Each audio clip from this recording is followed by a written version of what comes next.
قاعدين زهقانين، دخلتوا المطبخ لقيتوا عندكم بيضتين مش عارفين تعملوا بيهم ايه، ولا عايزين تسلقوهم ولا عايزين تقلوهم. طب يلا تعالوا اقول لكم تعملوا بيهم ايه. هتكسروا البيضتين في بولة. بعد كده بالكوباية المعيارية دي هنحط عليهم ربع كوباية سكر. بعد كده هنحط عليهم كيس فانيليا. بعد كده هنحط عليهم شوية زيت.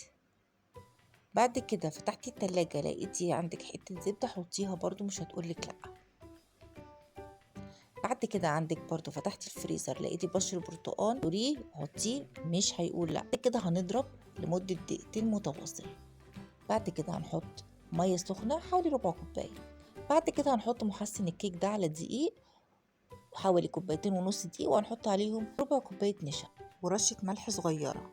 بعد كده هنقلب يدوي بطريقة الاكس او 3-4 مرات بس. بعد كده في صينية وعلى الفرن على درجة حرارة 180 في الرف الوسطاني. دوقوا أحلى كيكة بقى في حياتكم. الشاي، وعايزة أقول لكم إن هي طالعة طرية قوي قوي وهشة سبونج كده. فعلا فعلا فعلا دي ممكن تتعمل تورتاية مش كيكة بتاعت كل يوم. بس عايزة أقول لكم إن هي حلوة قوي وأحلى من إن احنا نروح نجيب كيكات اللي هي من بره دي.